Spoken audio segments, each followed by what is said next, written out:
P3K guru. Tadi kami sampaikan bahwa ada 4 jenis peserta dan ada 3 kali tes yang bisa dipergunakan kesempatan tersebut. Mohon perhatian, ini akan saya jelaskan secara perlahan, tapi mudah-mudahan Bapak Ibu bisa mengikutinya. Jadi 4 peserta itu siapa saja? Yang pertama adalah guru honorer THK 2. Ini nomor 1 di sini.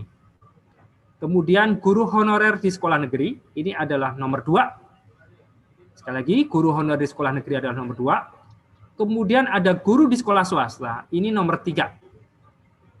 Dan yang terakhir adalah lulusan PPG yang belum mengajar, ini nomor 4.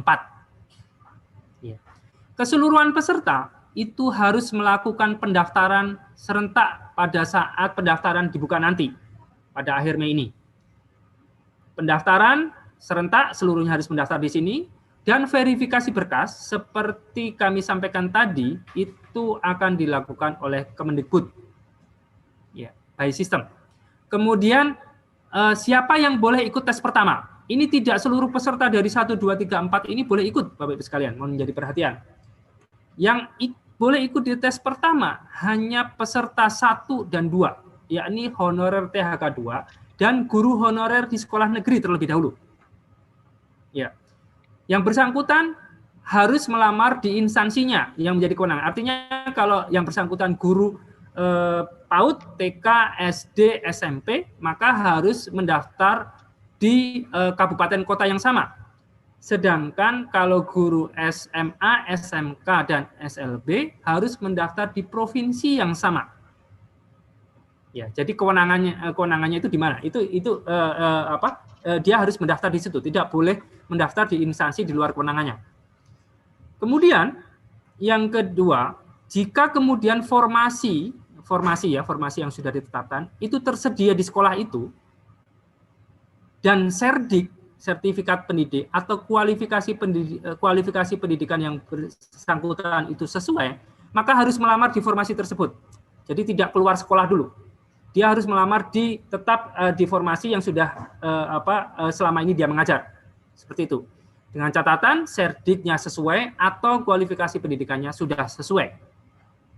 Kemudian, bagaimana kalau formasinya tidak tersedia atau serdiknya atau kualifikasinya tidak sesuai? Maka yang bersangkutan bisa mencari formasi lain, tapi masih dalam instansi yang sama. Gitu. Jadi kalau guru PAUD, TK, SD, SMP itu masih bisa mencari di formasi di kabupaten kota yang sama, tapi tidak boleh di kabupaten kota yang lainnya. Demikian juga guru SMA dan SMK, SLB masih bisa mendaftar di provinsi yang sama. Itu tes pertama. Kemudian tes pertama akan dilanjutkan ke tes kedua. Siapa yang boleh ikut, Bapak-Ibu sekalian? Yang pertama adalah peserta 1 dan 2, guru honorer THK 2 dan guru honorer sekolah negeri yang tidak lulus tes pertama. Sekali lagi, yang tidak lulus tes pertama itu bisa mengikuti tes kedua. Namun demikian, di sini sudah ada tambahan lagi peserta lainnya. Siapa itu? Yakni nomor urut 3 dan 4, yaitu guru di sekolah swasta, nomor urut 3, dan lulusan PPG, nomor urut 4. Ya. Khusus untuk peserta yang tidak lulus tes pertama tadi, peserta bisa memilih kembali formasi di instansinya, masih sama, masih dalam instansi yang sama, yang masih belum terisi sesuai dengan serdik atau kualifikasi yang bersangkutan. Ya, jadi dilihat dulu serdiknya sesuai, selesai, tapi kalau nggak sesuai, dilihat kualifikasinya. Kemudian peserta 1, 2, 3 tidak dapat melamar di instansi lain. Ya, ini tadi tidak boleh lintas instansi. Kemudian peserta 4 itu boleh melamar di instansi sesuai dengan domisilinya. Ya, domisilinya. Jadi peserta yang lulusan PPG bisa melamar sesuai dengan domisilinya terlebih dahulu. Kemudian ada aturan lagi bahwa nanti seandainya ada seseorang yang telah lulus di tes pertama dan memenuhi passing grade tapi kalah formasi, maka yang bersangkutan bisa mengikuti di tes kedua dan nanti passing grade-nya akan dibandingkan mana yang lebih menguntungkan bagi dia, asalkan kedua-duanya lulus passing grade. Gitu. Kemudian seandainya tes kedua tidak lolos juga, Bapak Ibu sekalian, tidak lolos juga, maka seluruh peserta, baik 1, 2, 3, maupun 4, itu berhak mengikuti tes ketiga.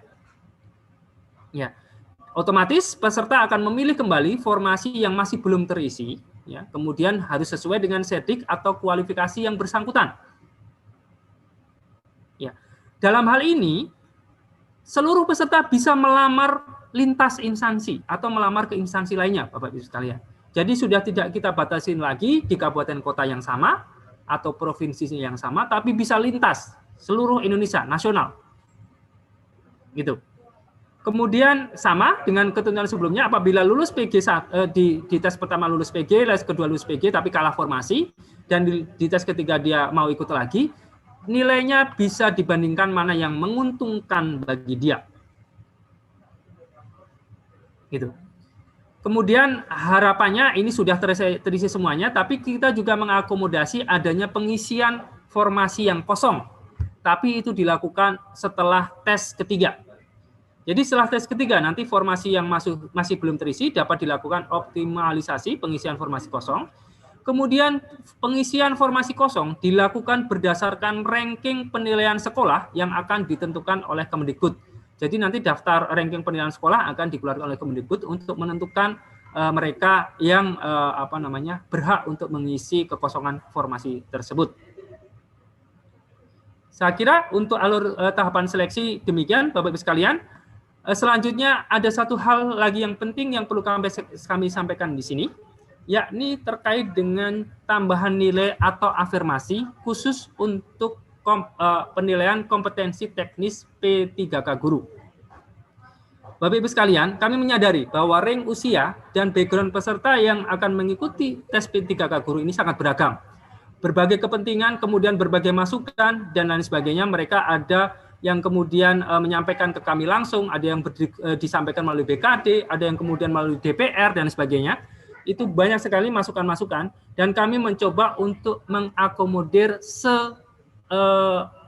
se-efektif mungkin, seadil-adilnya. Tapi ini masih buatan manusia, Bapak-Ibu sekalian. Bisa saja akan menjadi beberapa celah yang terkait dengan kondisi keadilan tersebut. Tapi setidak-tidaknya kami mengupayakan ada 4 jenis tambahan nilai atau afirmasi yang akan kita terapkan. Yang pertama adalah terkait dengan afirmasi atau nilai tambah sertifikat pendidik.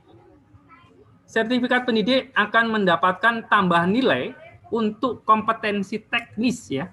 Kompetensi teknisnya saja, Bapak-Ibu sekalian. Tadi di depan tadi saya sudah jelaskan bahwa untuk tes P3K ada teknis, ada manajerial, dan ada sosiokultural. Sertifikat pendidik 100% hanya diberlakukan untuk kompetensi teknisnya saja. Artinya apa? Yang bersangkutan harus mengikuti seleksi kompetensi manajerial dan sosiokultural dan harus lulus passing grade. Kemudian yang kedua, afirmasi terkait dengan usia. Afirmasi terhadap usia ini diberlakukan bagi peserta yang di atas usia 35 tahun dan berstatus aktif sebagai guru selama 3 tahun terakhir berdasarkan data Dapodik. Ya, jadi harus berusia di atas 35 tahun, itu by system, nanti ketika pendaftaran juga bisa dideteksi.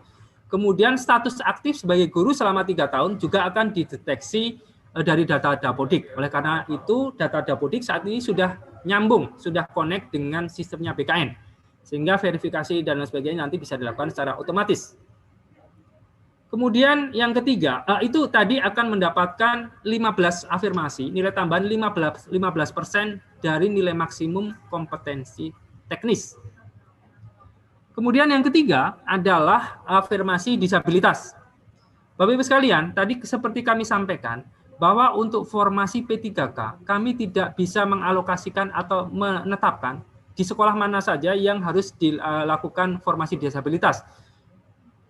Kami itu maksudnya Menpan dan Kementerian Pendidikan dan Kebudayaan. Oleh karena itu, padahal kita memiliki kewajiban untuk memenuhi 2%. Oleh karena 2% dari penyandang disabilitas. Oleh karena itu, kita coba untuk memberikan nilai afirmasi, tambahan nilai bagi penyandang disabilitas sebesar 10%. Tentu saja yang bersangkutan harus mendaftar sebagai disabilitas.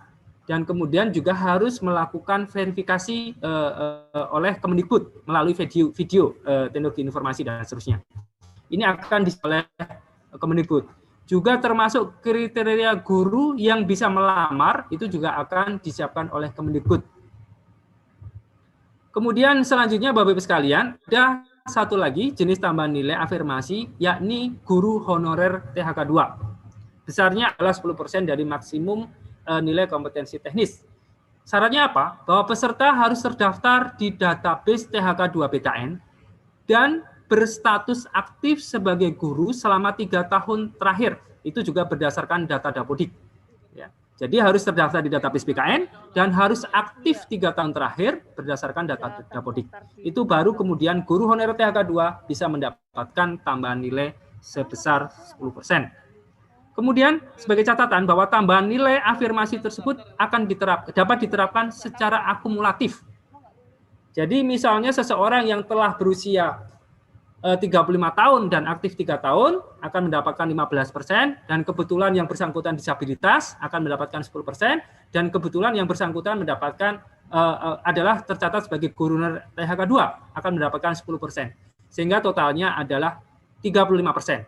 Seperti itu contohnya. Namun demikian, nilainya tidak boleh lebih dari 100%. Maksimum adalah 100%. Ya. Jadi bisa saja nanti gitu ya, yang bersangkutan sudah mendapatkan 35%, kemudian mengikuti tes, ternyata nilai tesnya bagus sekali. Gitu. Nilai tesnya bagus sekali, lebih dari 35% tadi, berarti lebih dari 5%. Gitu. Atau 65%, maaf, 65%. Maka tetap saja bagi yang bersangkutan tidak diberikan nilai misalnya menjadi 110 atau 120 atau 130 dan seterusnya, tapi tetap maksimumnya adalah 100. Itu maksudnya seperti itu Bapak Ibu sekalian. Ini juga perlu menjadi perhatian terkait dengan afirmasi ini Bapak Ibu sekalian. Kemudian selanjutnya